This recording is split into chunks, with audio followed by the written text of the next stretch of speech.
네, 오늘도 미국 대선 특집으로 준비를 해봤습니다. 지금 전 세계 이목이 뉴욕에 미국에 집중이 되고 있는데요. 과연 해리스가 될 것인가, 트럼프 전 대통령의 다시금 어게인 2016이 될 것인가 이야기 나눠보도록 하겠습니다. 오늘은 교보증권 박병창 이사 함께하겠습니다. 어서 오세요. 예, 안녕하십니까.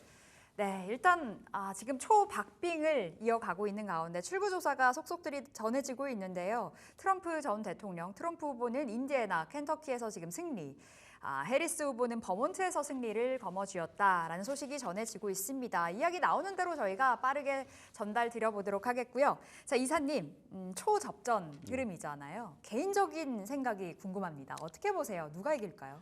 우리 시장의 입장에서 볼 때는 해리스 후보가 되는 게 좋죠. 과거의 경험성으로 볼 때는 더 유리합니다. 그래서 네. 그렇게 됐으면 하는 마음이 있는데 지금 그동안의 경과 상황도 그랬고요. 그리고 지금 개표 아직 초반이지만 나오는 걸 보면은 트럼프가 좀 더 우세한 걸로 좀 나오고 있는 것 같습니다. 그렇게까지 말씀드리죠. 예, 알겠습니다. 끝날 때까지 끝난 게 아닌 이 대선 또 어떻게 결과가 진행이 될지 과정도 중요하겠고 결과도 진행 중에 있어서 굉장히 중요하겠는데 자 일단은 지금 국내 주식시장에 초점을 맞춰본다면 방금 언급 주셨듯이 해리스가 되어야 유리하게 흘러간다인데 결과가 나와 봐야 알겠지만 시나리오별로 좀 접근을 해볼까요? 일단 섹터별로 전부 다 차이점이 있으니까 그건 이제 추후에 다시 말씀 나누기로 하고요. 전체 시장 전체적으로 보더라도 이 신흥시장은 해리스 후보가 됐을 때 조금 더 유리한, 그러니까 조금 더라고 하는 거예요. 상대적으로 좋다 이런 게 아니고 네. 예, 그렇게 좀 볼 수가 있는데 트럼프 후보는 당연히 올리 미국 기업 위주로만 정책들이 좀 되어 있는 상황입니다. 감세, 법인세 감세 얘기를 하고 있고 미국 기업에 지원한다는 얘기하고 있고 특히 전통 산업의 대규모 지원 얘기를 계속 하고 있는 상황이에요. 그래서 지금 월가의 얘기로는 트럼프 후보가 만약에 대통령이 됐을 때 네. S&P 500이 20-30%더 올라갈 수 있다. 이렇게까지도 나오고 있는 그런 상황입니다. 그러니까 미국 위주의 정책이기 때문에 당연히 트럼프 후보에 됐을 때는 또 유리한 부분이고요. 그건 이제 미국 얘기이고 우리나라 시장을 보면은 상대적으로 트럼프 후보가 대통령이 됐을 때는 우리나라 기업에는 또 그러니까 미국 이외의 국가 그리고 이 미국 이외의 기업에는 상대적으로 불리한 점이 상당히 많지 네. 않습니까? 네, 그런 부분들을 생각해 보면은 상대적으로 우리나라는 해리스 후보가 됐을 때 더 유리하다고 볼 수 있겠죠. 그게 과거에도 꼭 똑같이 그랬습니다. 과거에도 2016년도 11월에 트럼프 후보가 될 거라고 생각 그때 안 했죠. 예. 근데 되고 나서 실제로 미국 시장은 한 달간 상승을 했어요. 그런데 우리나라 시장은 당일날 급락을 했었고요. 그 급락을 회복을 좀 했지만 한 달 동안 방향을 잡지 못하고 되게 헤맸습니다. 우리나라 네. 시장이. 그러니까 상대적으로 과거의 경험상으로도 그렇고 지금 나오는 정책적으로도 그렇고 우리나라의 시장에서는 해리스 후보가 좀 더 유리한 면이 있다. 그렇게 좀 분석이 되고 있습니다. 최악의 시나리오로 간다 하면 이제 패배 후보의 불복 가능성도 존재하는 거잖아요. 네. 지난 2016년도에도 그랬었고요. 네. 그 부분으로 갔을 때는 이제 국내 증시에는 좀 큰 타격도 있겠죠? 이제 가장 걱정을 하는 거는 이제 불복을 하면서 서로 정치적 그리고 네. 사회적 불안이 일어나면서 그러면서 미국 시장도 하락을 하고 미국 시장 하락하면 우리 시장도 큰 영향을 받으니까 예. 그 부분은 이제 가장 걱정을 좀 하고 있는 상황이에요. 워낙 박빙이다 보니까. 네. 근데 그건 우리가 조율할 수 있는 문제는 아니고 미국 사회의 문제이고 그것이 좀 잘 마무리되기를 그냥 바라는 정도일 수밖에 없을 것 같습니다. 알겠습니다. 그렇다면 달러적인 측면에서는 환시장의 변동성 원체 이제 커져 있는 상황에서 예. 해리스가 되면 1,350원 아래로 내려갈 거다. 트럼프 전 대통령이 되면 1,400원 위로도 올라갈 거다.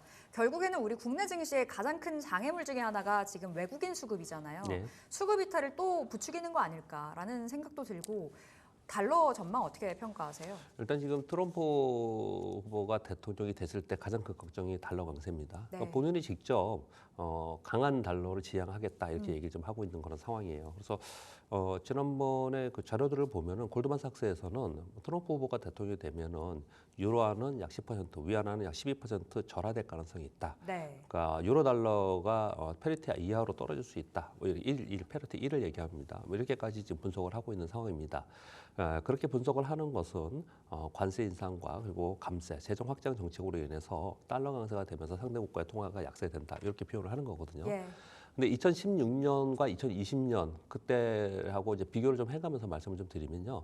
2016년도에 트럼프 후보가 대통령이 되고 나서 달러 강세가 약 1, 2주 정도 있었어요. 그렇게 그리- 길진 않았네요. 그거 1, 2주 정도 달러 강세 되고 나서 그 이후에는 1년 동안 빠졌습니다. 아, 달러가 빠졌고요. 네. 바이든이 대통령이 됐을 때는 한 1, 2주 동안 달러가 약세였다가 네. 오히려 달러 강세가 됐거든요. 어, 그러니까 정책에 의해서 그런 부분이 움직이는 부분은 좀 있지만 사실은 그 한 국가의 경제 상황 그리고 다른 국가의 통화 상대적인 통화 가치 네. 이런 부분들하고 움직이는 부분이기 때문에 단기적으로 그런 부분이 반영이 됐다고 해서 그 방향으로 계속 갈 것이냐는 저는 단기적인 가능성이 좀 상당히 높다, 일시적인 가능성이 높다 이렇게 생각하고 이번에는 특히나 2016년도에는 트럼프 후보가 대통령이 될 거라고 생각하지 않았기 때문에 네. 이후에 달러가 튀어오르는 모양이 나타났거든요. 음. 근데 지금 3주 동안은 달러 강세가 일어났습니다.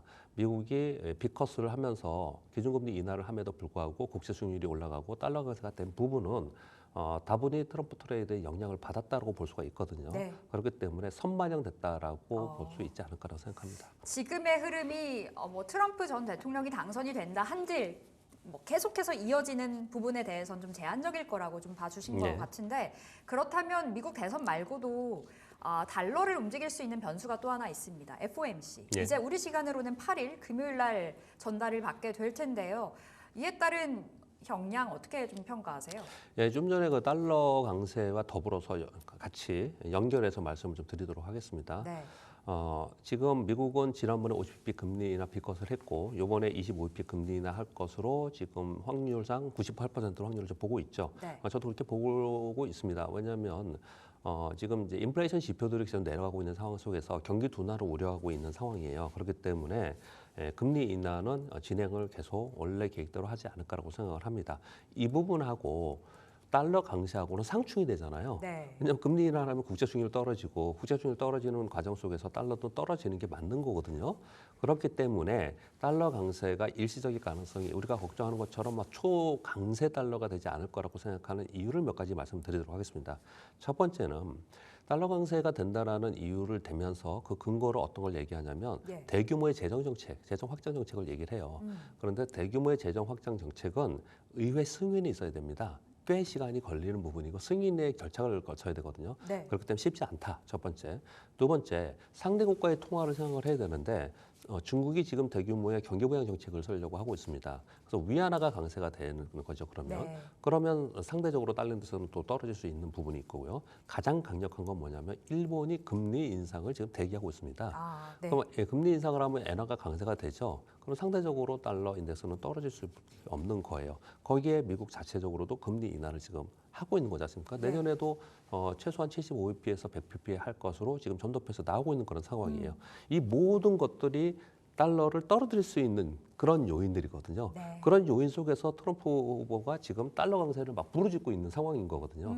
근데 그렇게 부르짖고 있는 상황에 자기 뜻대로 될 수 있을까에 네. 대해서는 전체적인 경제의 흐름이 있는 것이지 위정자 한 명이 그쪽으로 유도한다고 해서 그 방향으로 계속 갈 것이냐 그렇게는 보지 않는다고 생각합니다. 그러니까 의회 승인이 있기 때문에 쉽지 않고 네. 위안화 강세, 네. 엔화 강세가 나타날 것이기 때문에 킹달러까지는 좀 네. 제한적인 상황이 좀 그려지겠어요. 예. 달러에 대해서 이야기 주셨는데요. 지금 속보 나오네요. 트럼프 전 대통령 사우스 캐롤라이나 웨스트 버지니아에서 승리가 전망된다라는 소식 전해드립니다. 자, 섹터별로 좀 더 살펴볼게요. 그렇다면 트럼프 트레이드 그리고 해리스 트레이드 그 안에 있는 종목들 우리가 현 시점에서 예. 오늘 뭐 원체 변동성이 큰 상황이고요. 이 결과가 나왔을 때 우리는 투자 포인트 어떻게 좀 잡아가면서 대응을 해야 될까요? 일단 전체적인 투자 포인트는 역의 방향으로 대응하는 게 맞지 않을 거라고 생각합니다. 즉 주식 투자를 하면서 어떤 이벤트에 의해서 급등하거나 급락을 하면 역의 네. 방향으로 하는 것이 맞습니다. 2016년도에 예상하지 않았던 트럼프 후보가 대통령이 되면서 시장이 당일날 급락을 했어요. 그런데 그날 종가는 플러스에 끝났습니다. 그렇게 변동성이 네, 변동성이 굉장히 컸었거든요. 네. 그러니까 이건 이벤트잖아요. 주식시장에서는 이벤트에서 급등하거나 급락하는 것은 원래 추세대로 오려는 속성을 갖습니다. 네. 그러니까 시장 전체가 이것으로 인해서 급등을 한다면 거기에 또 매도 대응을 할 필요가 있고요. 네. 또 만약에 이것을 급락으로 시장이 간다면 또 그건 매수 대응으로 가능성이 있지 않을까. 그래서 그런 생각을 전체적인 상황은 그렇게 보고요. 반도체나 제약바이오나 일부 뭐 전력기기나 이런 쪽은 두 후보 모두 다 누가 되더라도 어차피 성장 섹터예요. 그러니까 상관이 없습니다. 그쪽은 별로. 그러니까 펀더멘탈을 예. 본다면 어쨌든 펀더멘탈도 열려야 되는 산업. 그렇고 성장이니까 그쪽은 성장 네. 섹터니까. 그런데 확연하게 두 후보의 정책이 완전히 극으로 가 있는 쪽이 있지 않습니까? 이런 데는 조심을 해야겠죠. 당연히 이제 친환경 에너지, 신재생 에너지 뭐 이런 쪽입니다. 우리나라는 이제 2차 전지가 거기에 들어가 있는 거죠. 그래서 2차 전지가 캐즘 얘기를 계속 하고 있지만 그 과정 속에서도 더 안 좋았던 이유 중에 하나는 트럼프 트레이드가 있었기 때문에 그래요. 네. 그래서 사실 해리스 후보가 됐을 경우에 그쪽에는 좀 숨통이 트이는 거고 반대로 트럼프가 됐을 때는 반대의 상황이 좀 벌어질 가능성이 있고요. 네. 그리고 트럼프 후보는 지금 전통산업과 인프라 쪽으로 좀 밀고 있기 때문에 친환경이 아닌 전통산업의 인프라 쪽으로 갈 가능성이 있거든요. 그러니까 일시적으로 누가 되느냐에 따라서 어떤 섹터가 확실하게 구분이 되면서 움직일 개연성은 분명히 있습니다. 근데 그렇게 계속해서 갈 거냐로 우리가 투자를 할 것이냐는 좀 생각해보면 문제다. 좀 반대로 투자하는 게 어떤가라고 저는 생각하고 있습니다. 2차 전지 말씀 주신 김에 2차 전지부터 질문을 좀 가보도록 하겠습니다. 네네. 트럼프 후보가 당선이 된다면 네. IRA 축소 좀 이야기가 나올 거잖아요. 네. 그렇다 보면 결국에는 2차 전지 또 한 번의 타격을 입지 않을까. 네. 사실상 작년에 영광을 누리기에는 뭐 캐즘도 그렇고요. 지금 현 시점에서는 트럼프 피해주로 좀 거론이 되고 있기도 하고요. 네. 원체 녹록지 않은 2차 전지인데 네. 2차 전지 쇼크 다시 한번 올까요? 그러니까 워낙에 안 좋은 상태에서 트럼프 후보가 대통령이 되면은 네. 당선이 되면은 또 한 번 충격이 있겠죠. 근데 그것이 지속적일 거냐를 제가 말씀을 드리는 거예요. 단기적인 영향, 단기 변동성일 가능성이 상당히 있지 않을까라고 생각합니다. 물론 그 단기 변동성으로서 내가 큰 손실이 나면 안 되니 그러니까 이번 대선 불확실성을 앞두고 우리가 현금 버퍼를 만들면서 네. 관망을 좀 했던 거잖아요. 그동안 시장이. 그러니까 그 방향대로 이제부터 그 방향을 쫓아가는 게 보다는 그런 것들은 상당히 많이 반영이 되고 있기 때문에 단기적으로 막바지 변동성은 있을 수 있다. 그렇지만 그것으로 인해서 또 추세가 바뀌는 그런 부분은 아니라고 생각을 하는 것이 어떤가라고 생각합니다. 특히 캐즘의 부분은 어떻게 생각하냐면 당연히 해리스 후보가 당선이 되면은 이쪽 신재생 에너지와 2차 전지 쪽은 좀 속도감 있게 좀 갈 네. 수가 있겠죠. 그럼 우리가 생각할 때는 캐즘이 언제까지나라는 논쟁이 굉장히 많지 않습니까? 그 시기가 당겨지겠죠. 좀 짧아지는 거겠죠. 예. 근데 이제 트럼프가 당선이 되면은 더 길어지겠죠. 그런 속도의 차이가 있다라는 거예요. 그런 속도의 차이만 생각을 하시면서 섹터를 보시는 게 좀 맞지 않을까라고 생각을 하고 그 사이에 당장 이벤트에 의해서 급락하거나 급등하는 부분은 원래의 흐름에서 단기적인 이벤트에 의해서 급등락하는 것이다라고 그렇게 대응하는 것이 좋지 않을까 생각합니다. 속도의 차이다. 네. 열려야만 가야만 하는 또 산업이다 맞습니다. 보니까요. 네. 2차 전지. 일단은 해리스 후보가 된다면 속도는 빨라질 것이고 트럼프 후보가 당선이 된다면 어느 정도의 속도 필요하겠고 그 부분에 대해서 좀 풀어주셨고요. 반도체에 초점을 맞춘다면 어떤 시각이실까요? 역시나 좀 갈리잖아요. 칩스법 확대와 폐지. 예. 지금 폐지는 어쨌든 트럼프 전 대통령, 트럼프 후보가 당선이 된다면 예. 반도체 결국의 타격이라면 예. 국내 증시 쇼크로 연결이 될 것 같거든요. 맞습니다. 그러니까 지금 2차 전지하고 반도체하고는 또 확연히 달라요. 예, 반도체 이쪽은 완전히 정책이 서로 다른 정책을 쓰고 있고요. 반도체는 어차피 첨단 성장 산업이기 때문에 양쪽 다 누가 되든 간에 그쪽을 지원해야 되는 게 맞습니다. 다만 지원하는 방법이 다른 거죠. 그 방법에 있어서 이쪽 민주당 쪽에서는 첨단 산업 위주로만 대중국이나 여타 국가를 좀 이제 제한하고 그러면서 지원하면서 가겠다라는 거고 트럼프 후보는 범용으로 다 제한하겠다 이렇게 얘기를 좀 하고 있는 거예요. 그래서 이걸 한마디로 표현하냐면 민주당은 다자협상, 공화당은 양자협상, 트럼프 공화당으로 하면 안 되겠네요. 트럼프 후보는 워낙 다르니까 공화당 성향도 네. 다르니까 양자협상을 얘기하고 있는 거군요. 그래서 우리의 입장에서는 미국의 기업의 입장에서는 아무 문제 없어요. 양쪽 다 문제가 없습니다. 근데 여타 국가, 우리나라의 기업의 반도체 기업의 입장에서 본다면은 헬스 후보가 됐을 때는 그동안의 IR법에 있었기 때문에 거기에 추정하면서 계속해서 순차적으로 가면 되는데 트럼프 후보가 됐을 경우에는 양자 협상을 하기 때문에 이거는 정책이나 아니면 법령으로 풀 문제가 아니고 네. 기업 하나하나의 기술력과 기업 하나하나로 1대1 대응이 돼야 되거든요. 좀 까다로워지네요. 예. 그렇게 대응할 준비를 해나가야 된다고 생각합니다. 그러니까 더 어려운 거죠. 네. 트럼프 후보가 됐을 때는 더 어려운 상황이 될 가능성이 더 있다라고 생각을 합니다. 그러나 양쪽 다 지금 미국이 중국을 대중국 견제하는 것들 잘 살펴보면은 세 가지입니다. 하나는 전기차, 하나는 반도체, 하나는 제약바이오잖아요. 이 세 가지는 변함없는 성장 섹터인 거예요. 네. 이 변함없는 성장 섹터이기 때문에 반도체, AI 반도체는 갈 수밖에 없는 거예요. 특히나 1990년대 말에 있었던 인터넷 혁명 이후에 최초로 다가온 AI 혁명이거든요. 네. 그래서 이거는 추세적으로 바뀌지는 않습니다. 그러니까 그 가는 방향 속에서 방법론이 달라진다. 그 방법론에 맞춰서 우리 기업이 갈 수밖에 없다라고 생각을 합니다. 결국에 2차 전지 반도체 같네요.